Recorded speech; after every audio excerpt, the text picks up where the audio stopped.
Okay, so this is the NIH stroke scale for children. You'll find a lot of familiarities in it. Definitely ask questions at any time. And again, there'll be a video at the end of it. The video will be about 15 minutes long, but the presentation itself will be less than an hour.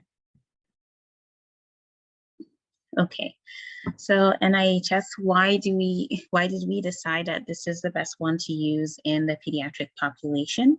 In terms of kids, at least for ischemic strokes, there's about 1.2 to 7.9 per 100,000 per year, and this is on an international level. And at least half the patients will have long-term defects. For many, many years, there wasn't really a standardized or validated measure, no proven strategies that were agreed upon. We know that the NIHSS itself came about in the 1990s and was proven to be reliable and well validated for adults. So they figured if we can use this one and modify it, we can create a sort of standardized scale that neurologists are familiar with. So it's modified by an expert consensus, both pediatric and adult stroke neurologists. There are age-appropriate adaptations, which we'll go over. Same number of items, same score ranges. It's been studied in children from 4 months to 18 years of age, but only validated in 2 years to 18 years. However, multiple centers are still using it for any and all pediatric stroke codes that come in. This does not include perinatal stroke. And then just like with the regular NIHSS, it has good inter-rater reliability and when administered by neurologists and trainees. Okay, and this score has not been validated in hemorrhagic stroke. However, again, this score has actually been used in all stroke codes now, including ischemic, hemorrhagic, and also moya-moya, but there's current ongoing studies for that.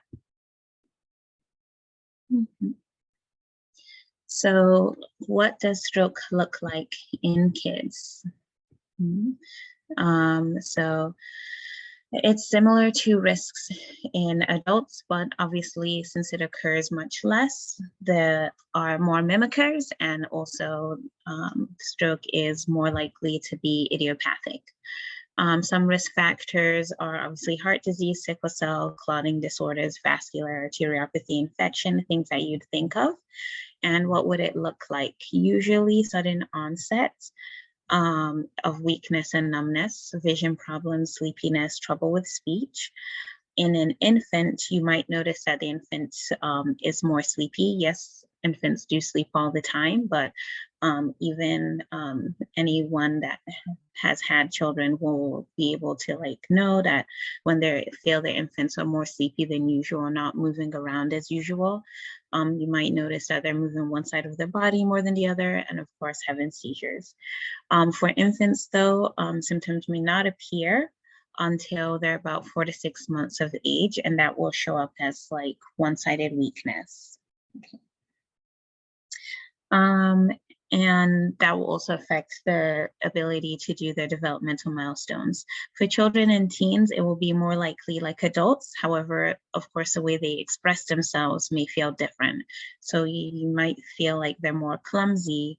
They might have they might fall a lot or hit things a lot because of that weakness or numbness, or maybe they'll have trouble with speech or things that they used to be able to say, they can't say it anymore. They might have headache, drowsiness, change in vision, and of course, seizures.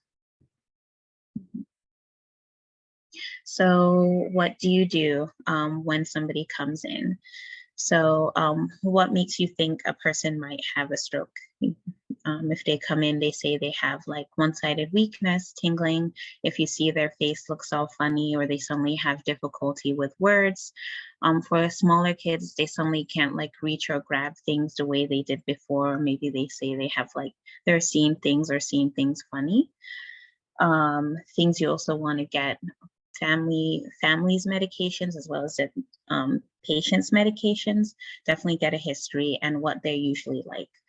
There's 3 questions that you definitely want to make sure of. The last known well, which you guys already know about, and make sure they have like no history of seizures, because you don't want it to be like a task paralysis, and if there's sudden onset or worsening of where their functional baseline is. So when they come in, you get this history, but what would be your first steps when you're like thinking, oh, they might have a stroke? And that would be typical ED stuff. You do your ABCs, monitoring, get your IVs.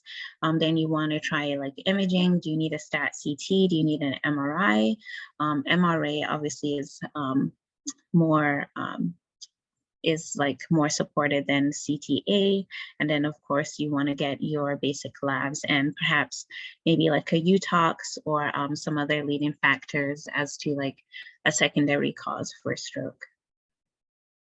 And then we'll go on to performing the NIHSS.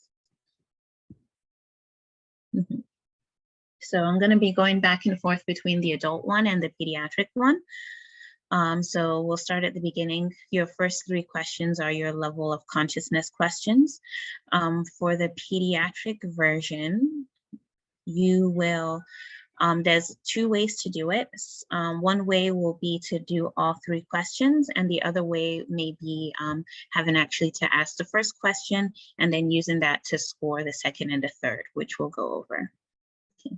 So first one, level of consciousness. So this question can be used for children's 2 years and up. And you have to choose a category or choose a score for them. If they have like barriers, then you can modify your score on that. Only a 3 if they have like absolutely no movement. And then for children 4 months and up to 2 years, you won't do part B and C, so you won't do the commands or the questions. You'll just base it off of the level of consciousness. Are they alert? Are they drowsy? Are they responding to stimuli? And then you multiply that score, whatever you get, by 3. And then, so if your kid is older, like older than 4, or he's like 6 years old or something, you can modify the questions. Instead of asking like what month it is, you can ask how old are you, or how many fingers. You can use like your own fingers to show them, or you can use like body parts. You can point to people. You can say, who's this? Or like, where's mommy? To see like if they know who people are in the room. And then for commands, you can still do open and close eyes if they're able to do it. You can do also simple ones, or ones that you've seen people do with children, like show me your nose, or touch your nose, or touch another body part, or point to a person in the room. Be like creative with the questions. You can also sometimes ask, if they're nervous, the parent to ask them these questions also. So next part is gaze and vision. Okay. So for best gaze, for this one, there's 2 ways of doing it.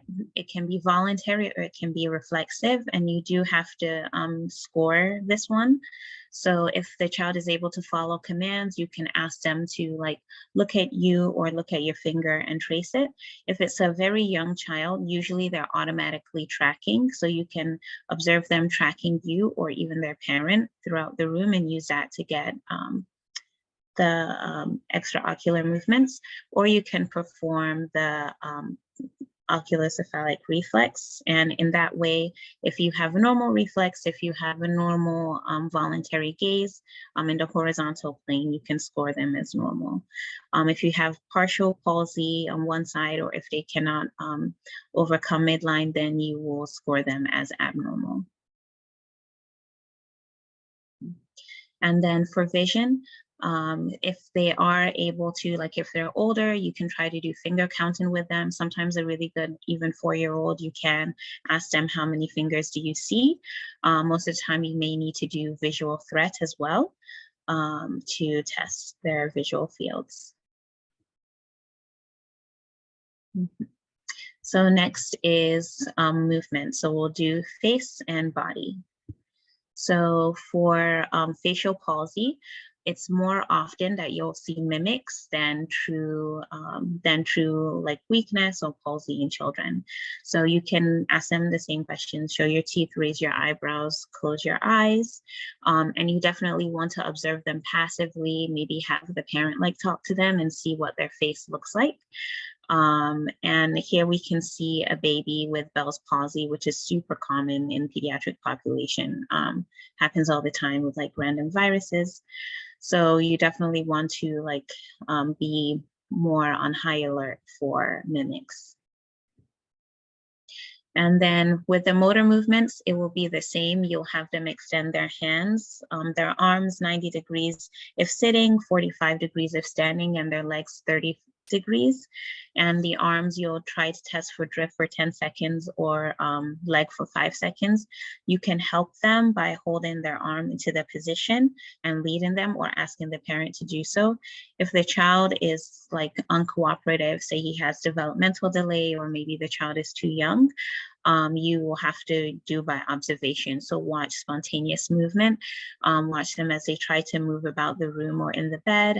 Just like our patients that can't follow commands, we have to like watch them as they're moving about to see what we can grade them. And here again, we see another very common mimic here, Erb's palsy. So next we'll do coordination and sensation. So for ataxia in children, if they're older than 5, you may not have so much of an issue asking them to do some of the things like finger to nose. Heel to shin may be a little bit more difficult, but you can ask them to play with you because we are pediatric neurologists. So you can give them toys or even your stethoscope, which kids always pick stethoscopes over all my toys, or your reflex hammer. So hold it out and let them like reach out for it with both hands. You may restrain one hand to see if they reach with the other, see if they do have handedness. And then you can have them kick toys or even kick your hands, things like that, and reach for your hands with their feet. Those are ways to test for ataxia.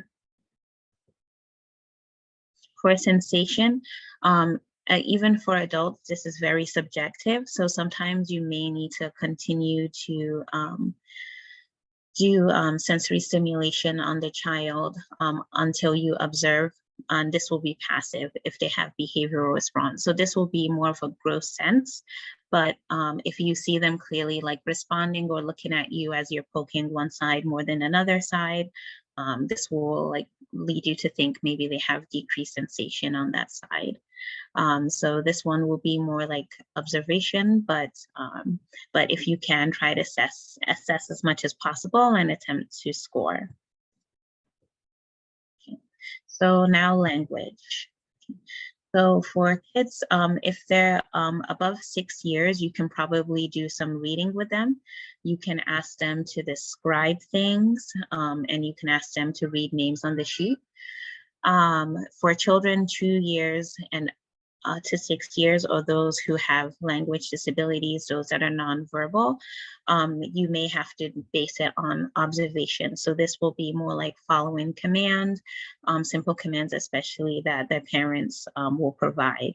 And then for those 4 months to 2 years, it'll be more like observation of response to auditory stimulation. So are they turning to you when you're speaking? Are they clearly like distracted by the sounds in the room, or when they see their parents speaking? Things to say like grossly they can hear, or even with children 2 to 6, if they can hear and clearly are like following some commands. So we do use the same picture. They are able to describe what is going on. They might say, oh, I see a mommy, or I see kids, or something like that. And then for the naming, we have a little bit of a simpler sheet here for them to use with a bicycle, skateboard, baseball. But if you have the adult one, you can attempt to see which ones they recognize. We're a little bit more forgiving. So reading and repetition, this also will be pared down for age. They might not be able to say you heard him speak on the radio last night, but you can have them say simple things like see the dog run or stop and go. And then you can have them read simple phrases. Sometimes you can even, some kids may not be able to read that much, but can recognize their name. You can ask them to spell out their name or read their name or something like that. Okay, and dysarthria, you'll test it more by observation. Ask them to repeat words after you, listen to the way they speak. And this also is really helpful to have somebody that's around to say, is this what your child normally sounds like? Do they normally speak like that? Because kids have all sorts of lisps and speaking difficulties.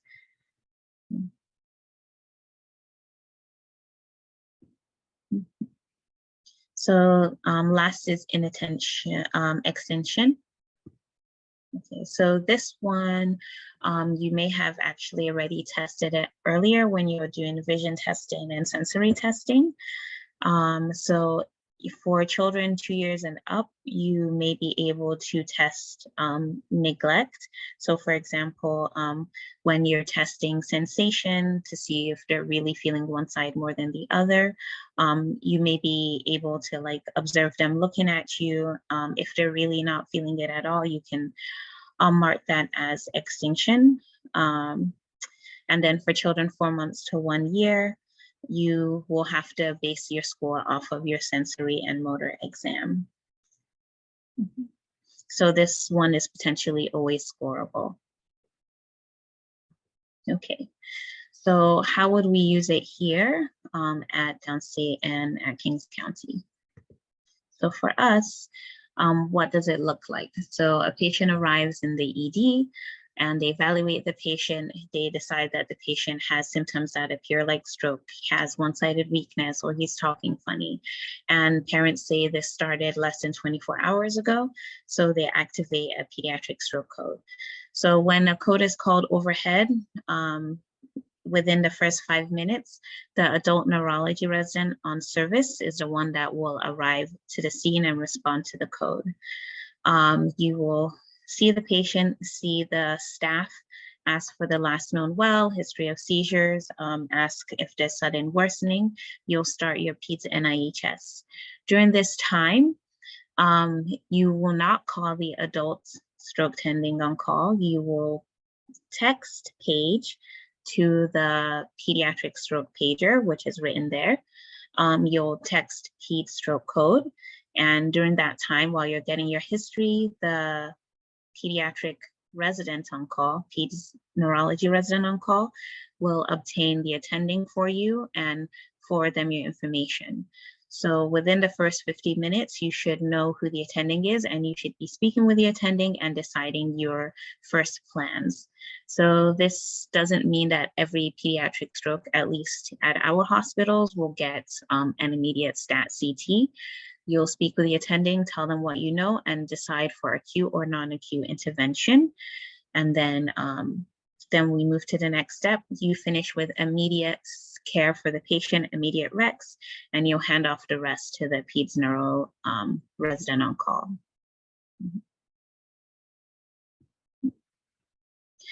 So again, the pediatric stroke, hold on one sec. Okay. So pediatric stroke incident overall is rare, but it is an important cause of death and disability, and it is important to recognize it. One of the main things is, especially for those that are infants, if you can recognize it and you provide them with physical therapy, occupational therapy, they can actually do really well. We've had patients that have come through our department that have had strokes and have recovered very well with adequate therapy.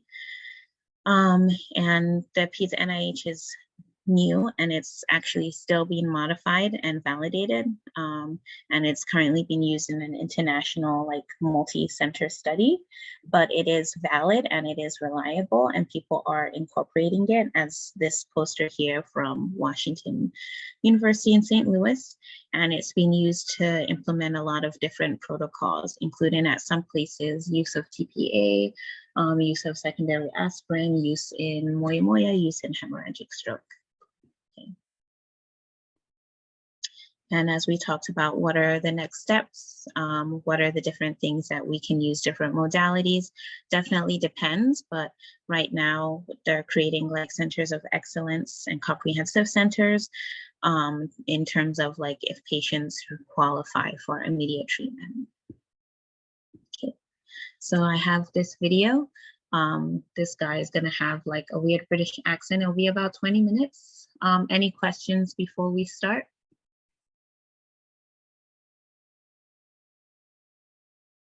Okay. Before you start, hi. I just wanted to go back to the slide where you show the facial exam, the motor exams. Can we go back to this?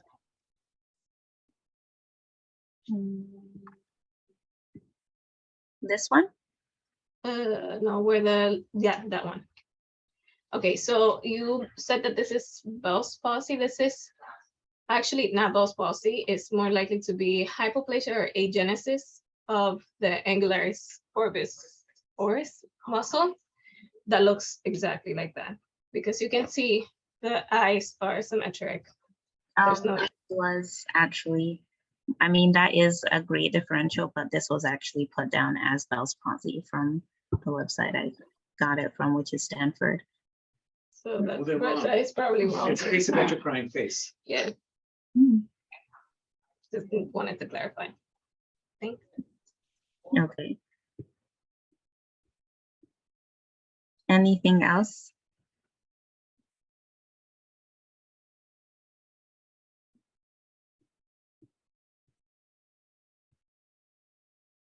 Okay, we'll start the video.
Can you guys hear the video?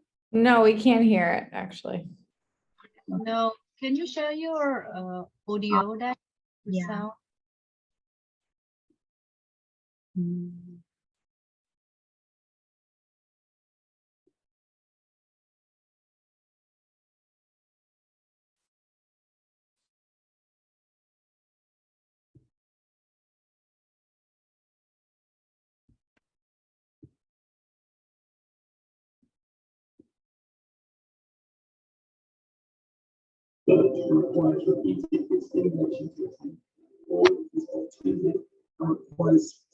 Can you hear it now? Okay, so I'll just start from the beginning.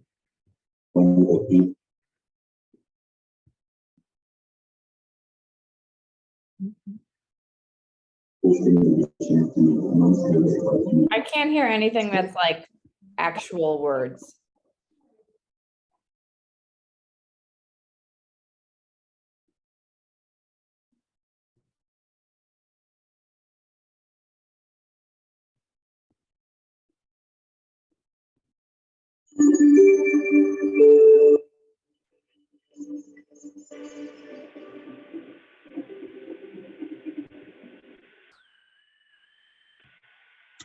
Sorry, this keeps The Pediatric National Institutes of Health Stroke Scale, or NIHSS for short, is a tool to quantify the initial severity of a stroke in childhood. The NIHSS, a modification of the NIHSS for adults, can be done in less than 10 minutes. It can be summed up in one number, correlates with the long-term outcome, and allows a common language between all the caregivers to monitor the pediatric stroke patient. To assess the NIHSS, these general guidelines should be followed. All scale items must be scored in their exact order. Follow the scoring rules shown in this video to ensure reliability and reproducibility.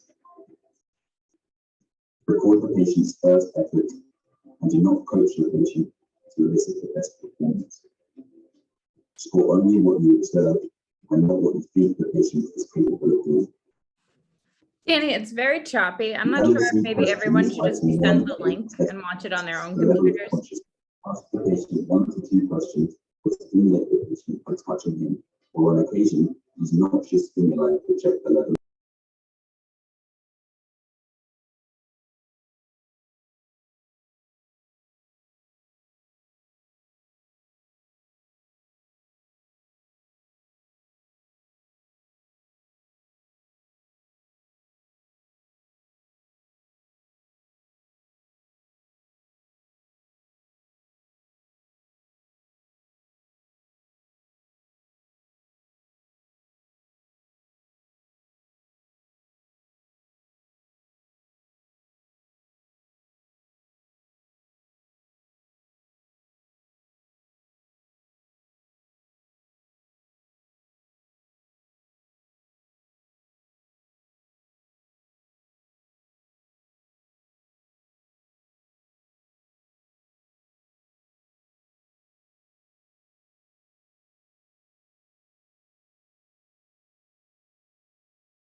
okay. I think I will just send you guys the video link after this. But do you guys have any questions currently? I just want to clarify for everybody in the chat. So you're during so there's a pediatric stroke code called. The adult resident goes to the pediatric patient, and then you want them to send a text page to the pediatric pager, correct? Yes. Okay. Well, Can whoever is Yes. holding the Kings County stroke phone make sure that the pediatric pager is saved in that stroke phone? And can everyone save the pediatric pager into their own personal phones so that you're not going on Am during a pediatric stroke code to find that number? I put it in the chat. And then you are going to have the first conversation with the pediatric attending, or is the resident running the stroke code going to have the conversation? The resident running the stroke code will speak to the attending first because they will be the one on scene. Because everyone who's been on Peds knows you take home call, so you won't be there immediately. Alrighty. And so in that text page, do you want them to write who they are? Not Just if you text, either your number will show up. So Peds stroke code, whatever you can text, like within like 5 seconds is fine. Okay. The text for the pediatric pager is to find out who the attending on service or on call is that day. So the adult resident can present the patient to the adult, to the pediatric neurology attending. Okay.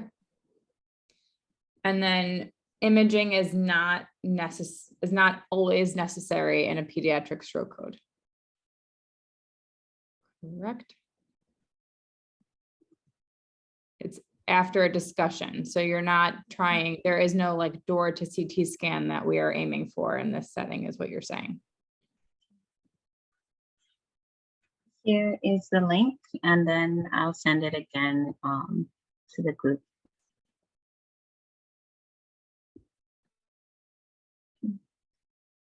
So I guess now you can't do your surveys, but we will send post-intervention one in a few weeks to a few months, I think, and we'll probably have one other session a little later in the year. Do people feel a little bit comfortable or a little more familiar with Ped Stroke NIH now?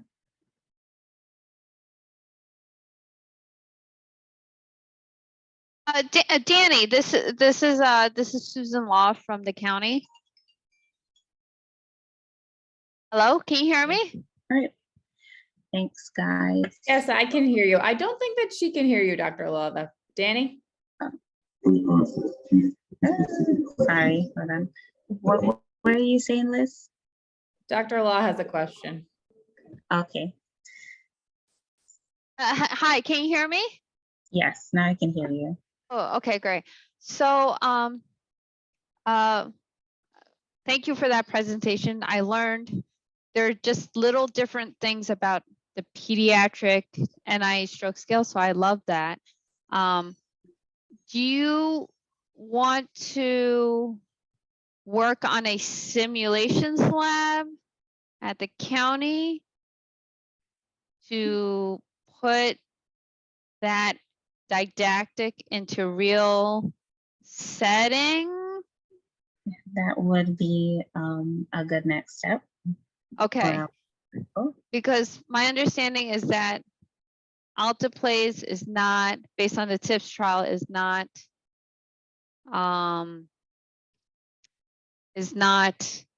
proven to be super beneficial for children. Is that correct? So the door to CAT scan time and all that fun stuff is not really relevant. Is that correct? Not as relevant. Here, might I interject? So this is Suman Ghosh, one of the, I guess, the new pediatric neurologist. Hey, Susan. Hi. So the TIPS trial, unfortunately, the only main thing was the fact that it was essentially the way it was set up. It proved that peds neurology has a bigger hurdle to go over, which is recognition of pediatric stroke. With one patient that was enrolled and given TPA throughout the, was it 17 sites? It was pretty bad. Not enough enrollment. Yeah, exactly. I mean, That's the story of my life. But it's not that TPA is not used or not indicated in pediatrics. In fact, where I came from, I was one of the only attendings who never had the chance of pushing TPA. I always end up with thrombectomies. But it's used, it's utilized throughout the country. It just depends on a case-by-case basis for the patients. So it's used. It's not that it was ineffective. It's just the TIPS trial was just not a well-designed. Well, okay. Sorry to anybody who was a member of that, but it was just not well designed. We have to finish the first hurdle, which is pediatric recognition of stroke, which sometimes presents very differently than adult stroke, and depending on the age. But no, TPA is not a contraindication. My question actually was going to ask is if in the event that we have to give TPA here, what is the channel of activating that? Because I don't know how you'll activate it here. Yeah, so that's an excellent question too, because that was my next inquiry was, is there a process map in performing these pediatric stroke codes? Yeah, do you guys have? Not yet. We're working on it. All right, I guess we're helping working on it. Okay, good. I love process maps. I absolutely love process maps, so I can't wait. But Danny, why don't you and I meet offline and we can work with Dr. Grisco in developing a pediatric stroke simulations in our simulations lab at the county.